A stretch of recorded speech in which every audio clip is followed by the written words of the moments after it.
अस्सलाम students, welcome to my channel. आज की वीडियो में हम फर्स्ट ईयर का इस्लामियत का पेपर डिटेल में डिस्कस करेंगे। सबसे पहले जो है हम 605 कट मार्कर जो है वो यूज़ करेंगे ये मेन हेडिंग्स के लिए, और 604 कट मार्कर मैंने इसमें black and blue combination use किया। ब्लू ब्लैक जो है स्किप भी कर सकते हैं। सब हेडिंग्स के लिए जो है वो 604 और जो है 605 कट मार्कर जो है उसको इस तरह से आपने वन साइडेड कटिंग करनी है, ताकि जब आप मार्जिन लाइन लगाएं, अंडरलाइनिंग करें तो वो डबल मार्जिन लाइन आए।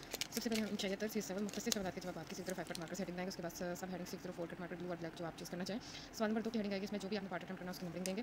उसके बाद आपने क्वेश्चन लिखना, आपने जो है क्वेश्चन में से हेडिंग को पिक करना है और हेडिंग बनानी है। अगर कोई एक्सप्लेनेशन टाइप का क्वेश्चन हो और आपको हेडिंग बनाना ना रही हो, या तो आप बस जवाब की हेडिंग दे देंगे, आप डायरेक्ट क्वेश्चन लिख दें। अदरवाइज आप जब नंबरिंग देके भी उसकी एक्सप्लेनेशन लिखेंगे तो आप एग्जामिनर को पता चलेगा कि आपने उसका आंसर लिखा है। तो यहाँ पे आप तौहीद से लगवी मैंने इसे कैमरा आते तो हमने इसे हेडिंग डाली, तौहीद से लगवी मायने, और इसकी जहाँ पे भी हेडिंग खत्म होगी वहीं से नेक्स्ट लाइन पे हम जस्ट आंसर लिखेंगे। अंडरलाइनिंग जो है हमेशा मैं पेपर के एंड पे करती हूँ। और ये देखिए मैं आपको पेपर दिखाती हूँ, एक और मैंने अटैम्प्ट किया हुआ है, ये देखिए इस तरह से मैं पेपर अटैम्प्ट करते जाती हूँ। उसके बाद जब मेरा पेपर कंप्लीट होता है तो उसके बाद जो है हम इनको अंडरलाइन कर लेते हैं, और इस तरह से हेडिंग लगाते हैं कि जब हम अंडरलाइन करें तो लिखा हुआ कटिंग ना हो। तो जिस तरह तो हित इस्लाही मायने इसकी हेडिंग आ गई। इसमें शिर्क एग्जाम, तो इस तरह से टाइप्स बतानी है, तो जी हमने इस तरह से ग्रफिक फॉर्म लिखा, नबी और सुन्नत पढ़ के बयान करा, तो हमने इसकी हेडिंग बना दी और इसका आंसर लिख दिया। तो इसमें था कुरानी आयत का तर्जुमा बताना है किसी टॉपिक के वाले से था, हदीस का तर्जुमा यानी कुरानी आयत और हदीस का तर्जुमा लिखना था एक टॉपिक के वाले से। मुझे याद नहीं है क्वेश्चन। आसमानी किताब उनके नाम बताने थे और किन पर नाज़िल हुई थी, तो हमने इस तरीके से डायरेक्ट एक्सप्लेन कर दिया, जुमलों में नहीं लिखा, टाइम भी नहीं वेस्ट किया। नमाज के मौशर के फ़ायदे वो बताने थे हमने, ये इस तरह से पॉइंट्स की फॉर्म में बता दिया। सवाल नंबर 3 है मसारिफ ज़कात बताने, कोई से 6 ज़कात का कुरानी के वाले से कुरानी हुक्म बताना है। तो तर्जुमा की हेडिंग देंगे और हम इसका तर्जुमा लिखेंगे सेंटर में।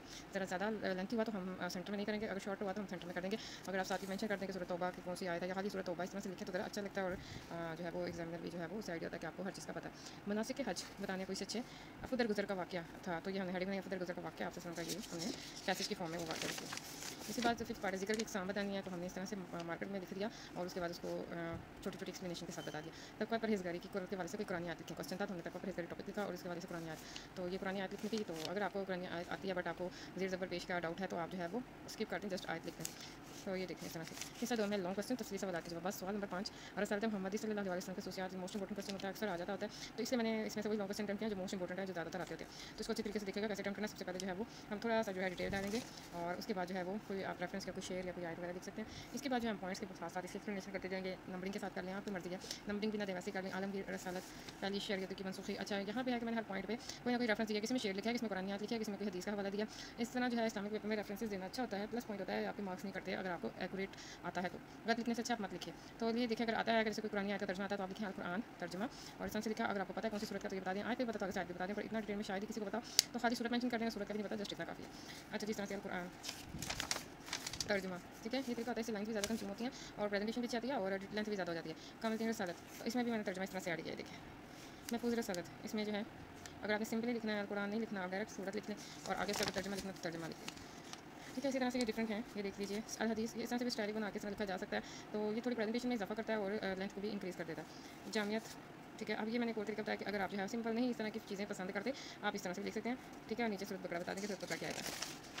उसमें बतौर नमूना, तो ये देखें कि प्रॉपर तरीका मैं अक्सर ऐसे ही इस्तेमाल करती थी, इस तरह से कोटेशन या रेफरेंसेस कोट करती थी, स्टैटिक लगा के अल कुरान, कुरान की आयत और तर्जुमा लिख दिया, उसके बाद वो जिस सूरत के लिए ये रेफरेंस है वो साथ बता दिया। तो ये देखें कितनी लाइन्स कवर हो गई और प्रेजेंटेशन भी चाहिए, और रेफरेंस कोट करने से जो है वो प्लस पॉइंट मिल जाएगा, ठीक है। इसी तरह ये खत्म हुआ, देखेंगे ज़रा लेंथी थी तो मैंने इसमें इसको इतना ज़्यादा नहीं वैल्यू नहीं, फिर बहुत ज़्यादा कवर कर जाता तो ओवरऑल लगना था, इसलिए मैंने इसको इस तरीके से लिखा। तो सब कुछ ध्यान से जिस समझ के लिखा करें कि किस तरह से आपने लिखना है। सवाल नंबर 6 कुरान मजीद की इम्तियाज़ी खसूसियात, इसमें भी थोड़ी सी डिटेल बताई, थोड़ा सा कंट्रोल दिया, और उसके बाद ये देखें इसमें मैंने ब्लैक यूज़ किया, पर कुछ बच्चे कहते हैं कि हमारे बोर्ड में ब्लैक अलाउ नहीं है, तो आप मत कीजिए, आप इसमें ब्लू का यूज़ कीजिए, ठीक है। ये देखें इस तरह से। अब इसमें मुझे इसके वाले से कोई अगर रेफरेंस नहीं आता तो हम छोड़ देंगे, जस्ट इसकी एक्सप्लेनेशन लिखेंगे। महफूज किताब, इसमें मुझे रेफरेंस आता है, हाफिज़, तो मैंने इसका लिख दिया, रेफरेंस दे दिया।